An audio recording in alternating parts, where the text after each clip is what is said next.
ये कहानी है एक ऐसे लड़के की जिसकी पार्टी के दौरान किसी तरह से मौत हो जाती है और उसकी डेड बॉडी को मुर्दाघर में ले जाया जाता है। लेकिन यहाँ उस मरी हुई लड़की के साथ 3 दोस्त उसका रेप करते हैं, लेकिन तब भी वो लड़की जिंदा हो जाती है। हेलो दोस्तों, आज हम जिस मूवी को एक्सप्लेन करने वाले हैं उसका नाम है द कॉर्प्स ऑफ एना फ्रेड्स। ये एक स्पेनिश मूवी है जो कि 2015 में रिलीज हुई थी।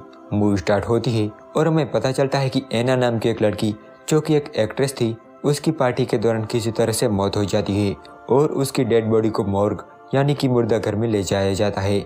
वहीं हम इवान और हावी को भी देखते हैं जो मुर्दाघर में अपने दोस्त पाव से मिलने आए थे, जो उसी मुर्दाघर में काम करता था। ये तीनों एक पार्टी में जाने वाले थे, पर पाव की शिफ्ट खत्म होने में अभी थोड़ा टाइम बाकी था, इसीलिए ये तीनों थोड़ी देर के लिए बाहर आते हैं, जहाँ ये तीनों मिलकर ड्रिंक करते हैं और साथ ही एना के बारे में बातें करने लगते हैं। इवान कहता है कि वो एना की डेड बॉडी को देखना चाहता है। ये सुन के पहले तो पाव मना कर देता है क्योंकि ये उसकी जॉब का सवाल था, लेकिन बाद में वो मान जाता है। एना एक बहुत ही ब्यूटीफुल एक्ट्रेस थी, यही वजह थी कि इवान उसे देखना चाहता था। तो पाव उन दोनों को मुर्दाघर में लाता है, जहाँ पहले तो पाव उन दोनों के साथ मजाक करता है। वो उन दोनों को एक बूढ़ी औरत की लाश दिखाता है, लेकिन इसके बाद वो एना की लाश दिखाता है। एना की खूबसूरती देख के इवान उसकी बॉडी से कपड़ा हटाता है और उसे टच करने लगता है, लेकिन हावी को ये जरा भी पसंद नहीं आता। एक लाश के साथ ये सब करना उसे बहुत ही घिनौना लगता है और वो सही भी था। लेकिन इवान हावी को भी उस बॉडी को टच करने को कहता है, तो हावी भी मजबूरी में उस बॉडी को टच करने लगता है। लेकिन इवान यही नहीं रुकता, वो सारी हदें पार कर देता है। वो कहता है कि वो मरी हुई एना के साथ इंटीमेट होगा। ये सुन के हावी उसे ऐसा करने से मना कर देता है, पर वो उसकी बात नहीं मान रहा था।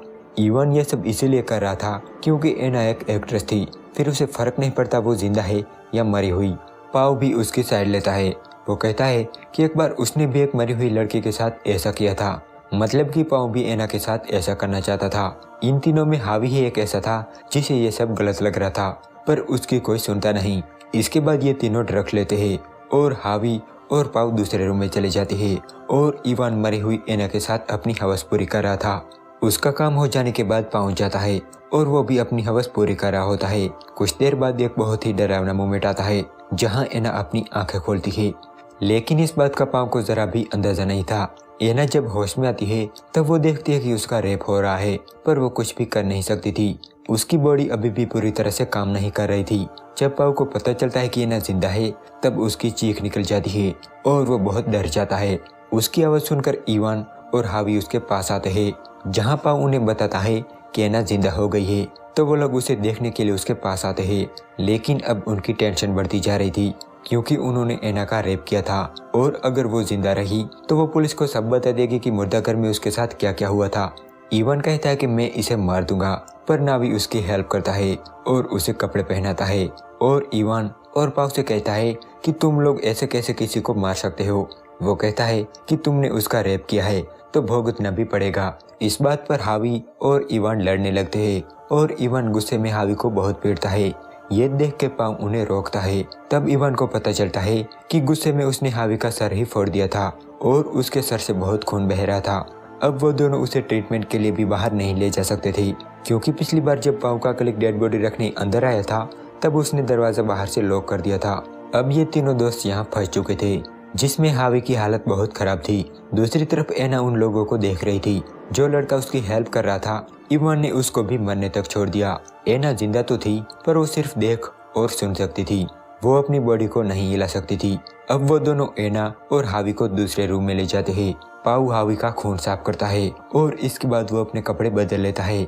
तभी वहाँ पाव का कलीग आता है, जिसे देखकर एना उससे मदद मांगने की कोशिश करती है, पर इवान उसके मुंह पर हाथ रख देता है। तो दूसरी तरफ पाव उससे मुर्दाघर की चाबी ले लेता है। यहाँ हावी का बहुत सारा खून बह गया था, जिस वजह से वो धीरे धीरे मौत के करीब जा रहा था। वो अब बिल्कुल भी सांस नहीं ले रहा था, जिसे देखकर इवान बहुत परेशान हो जाता है। तब एना कहती है कि वो शायद मर चुका है। जब पाव आता है और उसे पता चलता है कि हावी मर चुका है तब वो रोने लगता है। इवान उसे कहता है कि ये सब एक एक्सीडेंट था, इसमें हमारी कोई गलती नहीं है। इसके बाद इवान पाव को बाहर ले जाता है, जहां वो उसे बताता है कि हमें हावी की बॉडी को ठिकाने लगाना होगा, साथ ही हमें एना को भी मारना होगा, क्योंकि अगर हम पकड़े गए तो हमारी जिंदगी बर्बाद हो जाएगी। यहाँ एना अपने आप को किसी तरह से स्ट्रेचर से नीचे गिरा देती है और घिसटती हुई हावी के पास जाती है और उसका फोन निकालकर हेल्प के लिए कॉल करने लगती है। लेकिन तभी वहाँ इवान और पाऊ आ जाते हैं और एना से वो फोन छीन लेते हैं। जब इवान कॉल हिस्ट्री चेक करता है तो उसे पता चलता है कि एना ने किसी को कॉल किया था पर बात नहीं हो पाई थी। अब इसके बाद इवान और पाऊ एना को दूसरी जगह ले जा रहे थे, लेकिन तभी हावी के फोन में एक कॉल आता है जो इवान के पास था। जब इवान कॉल उठाता है तब एना हेल्प मांगने की कोशिश करती है पर पाऊ उसका मुंह दबा देता है। वो कॉल एना के डैड ने किया था क्योंकि एना ने उन्हें कॉल करने की कोशिश की थी, लेकिन इवान रॉन्ग नंबर कह के वो कॉल काट देता है। अब यहाँ ये दोनों एना को मुर्दा घर में ले आते हैं और इवान बाहर कंटेनर लेने चला जाता है और पाऊ एना के हाथ पैर बांध रहा था। तभी एना उसे कहती है कि तुम इवान का साथ मत दो, वो बहुत बुरा है, उसने ही हावी को मारा है।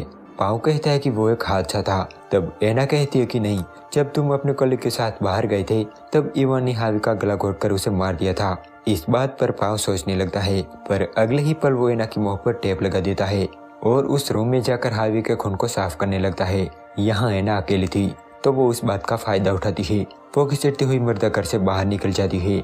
दूसरी तरफ इवान कंटेनर लेके मुर्दा घर में आ रहा था ताकि वो हावी की बॉडी को उसमें रखकर बाहर ले जा सके। जब इवान अंदर आता है तब उसे पता चलता है कि एना भाग गई है और वो ये बात तुरंत पाऊ को बताता है और फिर ये दोनों एना को ढूंढने लगते हैं। यहाँ एना एलिवेटर तक पहुंच गई थी, लेकिन तभी वहाँ इवान आ जाता है और वो एना को घसीटता हुआ वापस मुर्दा घर में ले आता है, जहाँ पाऊ इवान से कहता है कि तुमने हावी को मारा था। तब इवान कहता है कि हाँ, पर वो एक हादसा था। तब पाऊ कहता है कि नहीं, तुमने उसका गला घोटा था। इस बात पर इवान हिचकिचाने लगता है जैसे ये उसने सच में किया था, पर वो पाऊ को साफ मना कर देता है कि उसने ऐसा कुछ नहीं किया था। वो कहता है कि तुम एना पर भरोसा मत करो। इसके बाद वो दोनों सोचते हैं कि वो एना को किस तरह मारेंगे ताकि कोई प्रूफ ना रहे। तब इवान कहता है कि उसे सांसें रोक कर उसे मारा जाए।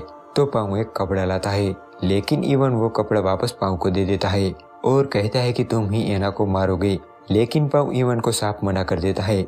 वो कहता है कि हावी को भी तुमने मारा था तो एना को भी तुम ही मार दो, वो किसी की मौत का जिम्मेदार नहीं बनेगा। लेकिन इवान जबरदस्ती पाऊ का हाथ एना के मुंह पर रखता है और उससे जबरदस्ती कत्ल करवाता है। थोड़ी देर बाद एना हिलना बंद हो जाती है और उन्हें कंफर्म हो जाता है कि वो मर चुकी है। इसके बाद ये दोनों एना की बॉडी को स्ट्रेचर पर रखते हैं और हावी की बॉडी को कंटेनर में डालते हैं और इवान उस कंटेनर को लेकर बाहर जाता है। यहाँ पाऊ एना की बॉडी को साफ करने लगता है और उसे साफ करके ढक देता है। इवान हावी की बॉडी को बाहर कहीं फेंक देता है और फिर वापस मुर्दा घर में जाने लगता है। जाने से पहले पाऊ एक बार एना के मुंह से कपड़ा हटाता है और वो देखता है कि एना जिंदा है। दरअसल एना ने पाऊ को मना लिया था जब वो उसके हाथ पैर बांध रहा था। एना एक एक्ट्रेस थी, इसीलिए उसके लिए मरने की एक्टिंग करना कोई बड़ी बात नहीं थी। पाऊ एना से कहता है कि बस शांत रहना। अब इवान भी वापस आ गया था और ये दोनों यहाँ से निकलने ही वाले थे कि तभी इवान अपना पर्स चेक करता है और उसे पता चलता है कि उसका आईडी कार्ड मिसिंग है। तो वो अपना आईडी कार्ड लेने के लिए वापस मुर्दा घर में जाता है। पाऊ उसे रोकता है पर वो अंदर चला जाता है, जहाँ वो देखता है कि एना जिंदा है। ये देख के वो हैरान हो जाता है, साथ ही वो पाऊ पर भी गुस्सा हो जाता है और उसका गला दबाने लगता है, पर वो उसे छोड़ देता है क्योंकि पहले ही वो हावी को मार चुका है और अब वो पाऊ को मारना नहीं चाहता था। लेकिन तभी उसके पास एना आ जाती है और उसके गले में कैंची घुसा देती है और उसे मार देती है। ये देखकर पाऊ बहुत डर जाता है, पर एना उसे भी मार देती है और यहाँ ये मूवी एंड हो जाती है।